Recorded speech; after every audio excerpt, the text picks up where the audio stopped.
Hey guys, welcome back. I'm dropping a quick video based on a huge IPO that we're going to see on Thursday. I'll be back later tonight to share with you my insights and takes from today's performance with the memory titans, the Fab Four. But let's focus on what we're going to see this week with Cerebras Systems, because we know for years the AI world has been living in the Nvidia box. Well, on May 14th, Thursday of this week, the architecture debate around AI compute will be entering into a new phase. Cerebras Systems is hitting the Nasdaq under the ticker of CBRS, and it's not just any other chip IPO. Nvidia spends billions trying to stitch thousands of chips together in an expensive networking. Cerebras builds one giant chip, the size of a dinner plate, and it puts everything, compute, logic, and memory, all on that single piece of silicon. Today, we're going to break down the 40 billion wafer scale play, this IPO that we'll see on Thursday, how you can get into the IPO, and why this is a massive signal versus noise moment for the memory sector. But if you haven't done it already, make sure you hit like, make sure you hit subscribe to the channel. Let's get started by taking a look at an article that just came out this morning on Wall Street Journal. And you can see on the screen that Cerebras boosted its IPO price, and it's seeking to raise $4.8 billion.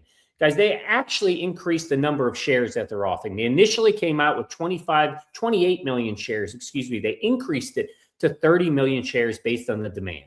And they're looking to raise now $4.8 billion. The initial price range was somewhere between 115 and 125 per share. But based on institutional demand, which has been crazy hot, they were reported, and it's been reportedly, I think, 20x oversubscribed right now. They're looking at a pricing movement or a pricing pop. Right now, it's sitting at 150 to 160 a share. That's what they're expecting by tomorrow. It could move even higher by the time we get to the IPO on Thursday. But if you want to get in, I think the ways you can get into this, if you're not an accredited investor with a pre-IPO platform like Forge or Equity Zen, your window will open on Thursday, May 14th. Watch the day one flipping volume, though. With high-profile backers like Fidelity and Benchmark, this isn't a pump and dump. Opportunity is enormous in the market. But investors should remember Cerebras is still proving whether wafer scale architecture can economically scale outside of a niched high-performance deployment. If the opening cross is too high, look for the 3-day settling period. That usually follows the massive tech debut. Is this technically a threat to NVIDIA? And it comes down to the physics of AI.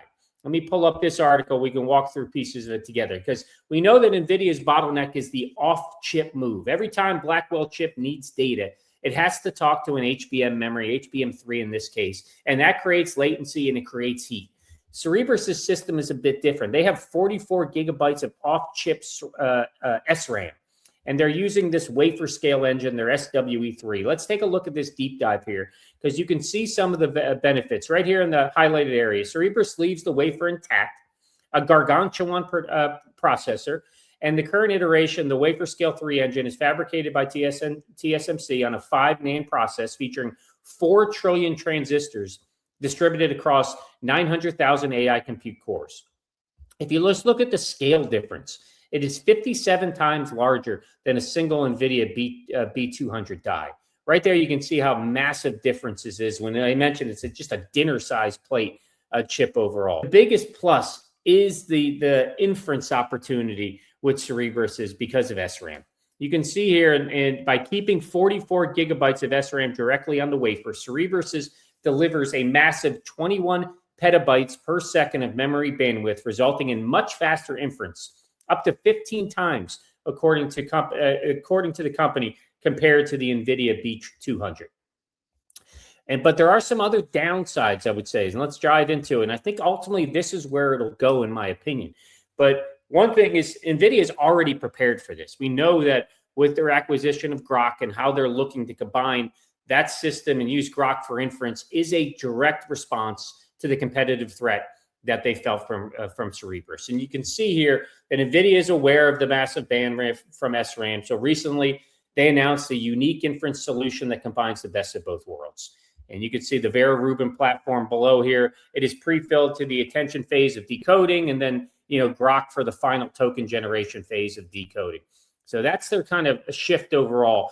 But in my opinion, I think what we will see is a world where it's more complementary moving forward, because there's a few drawbacks to SRAM. And they call it out here in this deep dive.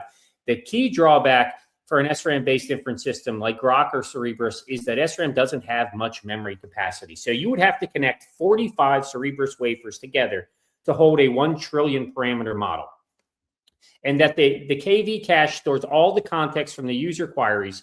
And so it takes up a lot of memory. This is why you would want a network that's more complementary in the long run. So I think an SRAM-based system with a classic XPU server that holds HBM, DRAM, and SSDs. So that's one downside or constraint, I would say, for Cerebras system is the memory capacity. The other is the high price tag.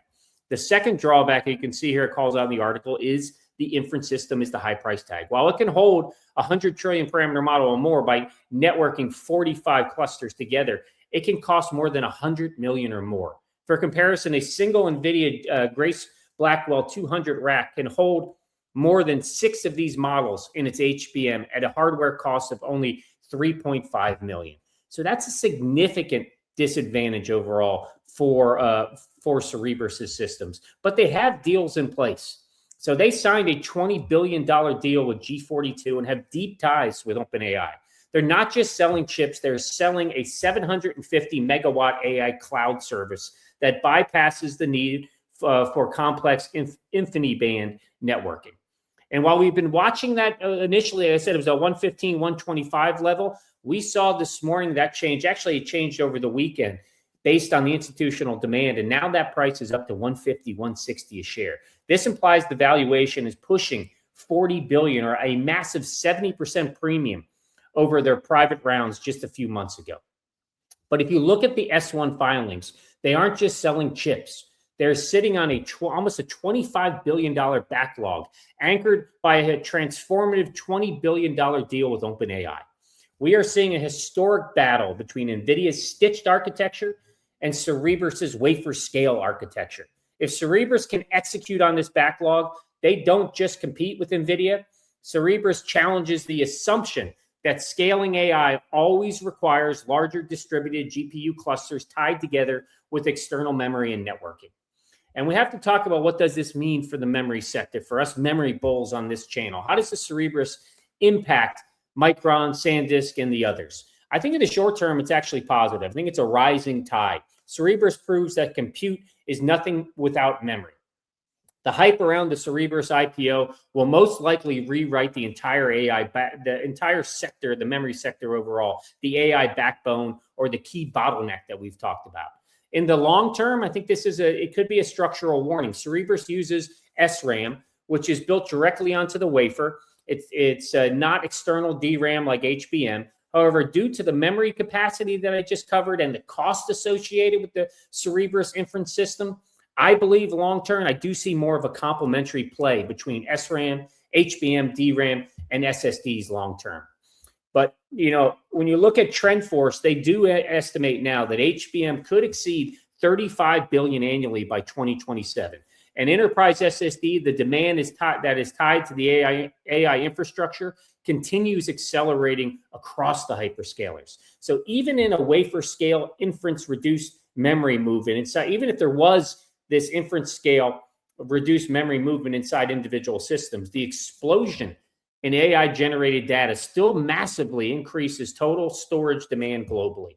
And for training the world's largest models, the demand for bulk storage like SanDisk SSDs, or let's say Western Digital or Seagate's HDDs, that only goes up. You need a place to store those trillions of parameters before they hit the wafer. So short time, like I said, I would expect volatility. I think Cerebras is the NVIDIA rival. The market has been begging for some type of arrival overall. I expect a moonshot on day one on Thursday, followed by a bit of a cooling period as the market digests the profitability path. Remember, Cerebras just turned profitable last quarter with, I think, about an $88 million profit.